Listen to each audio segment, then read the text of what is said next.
amalan-amalan apa saja ataupun perbuatan apa yang akan menolong kita supaya kita termasuk orang-orang yang as-sidqu, orang-orang yang jujur itu.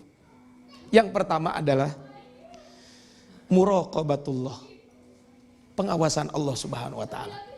Dulu saya ingat ketika awal-awal kajian pernah memperlihatkan sebuah video seorang yang jujur, baik itu ketika dilihat oleh majikan atau ketika tidak dilihat oleh majikan. Dilihat oleh majikan atau ketika tidak dilihat oleh majikan. Ada seorang pemuda kan, sedang menguji penggembala kambing yang ada di padang pasir. Penggembala kambing tersebut diuji. Ujiannya adalah ketika datang, ini kambing punya siapa? Punya majikan saya. Minta dong satu. Oh nggak bisa. Ini bukan punya saya, punya majikan saya. Kalau diminta mungkin wajar nggak ngasih. Kemudian bagaimana kalau saya beli saja? Oh nggak bisa dibeli juga. Kenapa? Karena ini punya majikan saya. Dibelilah berapa sekian ratus real gitu. Mungkin kalau dirupiahkan sekian juta. Kata dia enggak, saya tidak akan menjualnya. Kenapa enggak kamu jual? Kan sayang.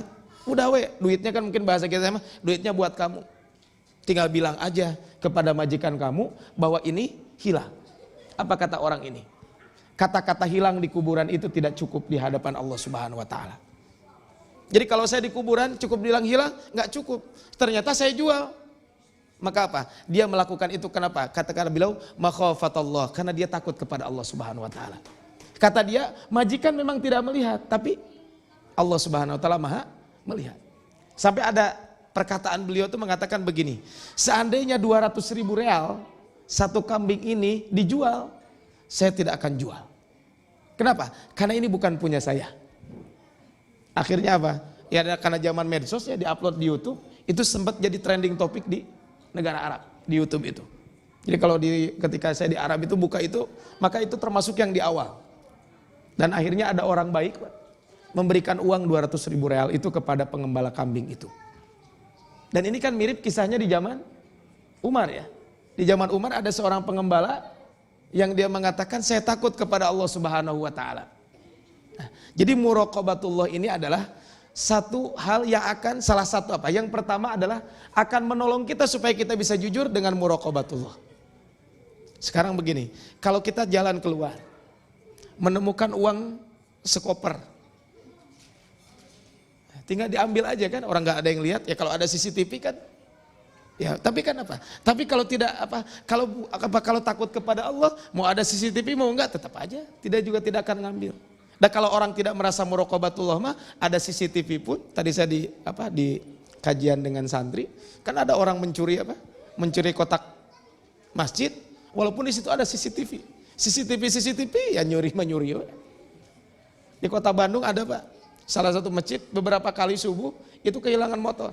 Padahal di situ ada CCTV. Ya CCTV nyuri mobil, nyuri motor, nyuri. Kenapa? Karena dia tidak merasa diawasi oleh Allah Subhanahu wa taala. Padahal di dalam Al-Qur'an kaitan dengan di dalam surat Al-Infitor, wa inna 'alaikum lahafidhin kiraman katibin. Sesungguhnya buat kalian itu ada yang menjaga. Siapa? Malaikat yang kiraman, yang sangat mulia, katibin, yang akan mencatat. Malaikat mencatat segala aktivitas kita, padahal Allah itu tahu atas apa yang ada dalam diri kita. Dalam surat Al-Mujadalah disebutkan, alam taro annallaha ya'lamu ma fis samawati wal ard. Tidakkah kalian tahu bahwa Allah itu tahu apa yang ada di langit dan di bumi? Ma yakunu min najwa thalathatin illa huwa rabi'uhum. Tidaklah kamu berbisik-bisik 3 orang kecuali Allah yang keempatnya. Dan kalau kamu berbisik 5 orang, Allah yang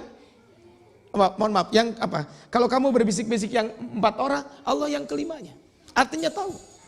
Bahkan kan di dalam ayat ini, di ayat pertama, ini kan kisah tentang apa? Tentang hiwarnya, tentang obrolan Rasul dengan seorang sahabiah yang curhat, yang minta solusi kepada Nabi SAW. Di rumah Rasul yang sangat sempit, istrinya tidak tahu pembicaraan tersebut, tapi Allah tahu. Qad sami Allah qaulal lati tujadiluka fi zawjiha wa tashtaki ila Allah. Ini yang pertama adalah muraqabatullah. Yang kedua yang akan menolong kita supaya kita bisa memiliki sifat as-sidqu, jujur itu adalah al-haya. Punya rasa malu. Minimal malu sama orang aja. Jadi nggak usah dulu malu sama Allah gitu ya. Makanya kan para ulama membagi haya itu, pertama ada yang disebut dengan al-haya al-fitri. Haya yang memang karena fitrah kita, fitrah manusia. Fitrah manusia itu malu untuk melakukan keburukan. Kecuali mungkin orang yang terbiasa, malunya sudah hilang. Sekarang punten ya, kalau di sini ada santri, suruh pakai kolor doang, Bu. Maksud kolor tuh celana apa? Celana di atas lutut gitu ya. Kira-kira berani nggak? Enggak, udah malu. Kenapa? Ya nggak biasa. Dan memang kan kita tidak biasa menampakkan aurat. Tapi kan bagi orang-orang tertentu, jangankan laki-laki, kan ada perempuan yang pakaiannya juga. Kenapa? Karena tadi mungkin sudah tidak ada malu. Ataupun ya tadi, malunya itu apa? Hilang. Sehingga apa? Keimanan juga hilang. Sehingga kata Rasulullah SAW, malu dan iman itu ibarat tanduk gitu. Kurona. Jadi malu dan iman itu dua hal yang tidak bisa berpisah. Kalau malu gak ada, iman gak ada. Kalau iman ada, pasti malu ada. Jadi tidak mungkin malu dengan iman itu Kalau salah satunya tidak ada, maka kata Rasul, al-haya wal imanu kurona. Yang namanya malu dan iman itu terus berbarengan. Salah satunya gak ada, berarti gak ada dua-duanya. Ini adalah malu. Makanya sampai Rasul mengatakan, idza lam tastahi fasna ma syi'ta. Kalau nggak malu silakan lakukan semau. Minimal adalah malu al-fitri, malu yang berlandaskan karena memang fitrah kita. Dan tentu malu ini akan hilang kalau tanpa landasan beriman kepada Allah Subhanahu wa taala. Sehingga kata para ulama, ada yang namanya malu al-muktasab. Malu yang memang bisa kita usahakan daripada kita mengetahui Allah Subhanahu wa taala. Maka yang kedua adalah minimal punya rasa malu saja. Sok sekarang begini, kalau ada orang bohong, ketahuan kira-kira gimana? Kan malu. Itu yang kedua. Yang ketiga, suhbatus shadiqin. Harus berteman dengan orang-orang jujur. Makanya tadi dalam surat At-Taubah ayat 119, ya ayyuhalladzina amanu taqullaha wa kunu ma'as shadiqin. Wahai orang-orang yang beriman, hendaklah kamu bertakwa kepada Allah dan hendaklah kamu senantiasa bersama orang-orang yang jujur. Yang keempat adalah isa'atus sidqi fil usrah. Yang keempat adalah biasakan yang namanya kejujuran itu adalah dari sejak dalam keluarga kita. Jadi dari sejak di keluarga kita biasakan yang namanya kejujuran itu. Rasulullah SAW pernah melihat salah seorang ibu. Ibu tersebut memanggil anaknya. Ta'al a'tik, a'toka. Sini kamu, saya berikan. A'toka, saya akan memberikan sesuatu kepadamu. Kemudian faqala lahan Nabi. Nabi berkata kepada orang tersebut, ma aradta an tu'tiyahu. Apa kata Rasulullah SAW? Apakah memang kamu mau memberikan kepada anak tersebut? Qalat aradtu an u'tiyahu tamron. Ya, saya memberikan kurma. Apa kata Rasul? Kalau seandainya kamu tidak memberikan kepada anak tersebut, maka kamu dicatat seperti orang yang berdusta. Kepada anak saja. Jadi biasakan kejujuran itu bermula dari siapa? Dari keluarga kita.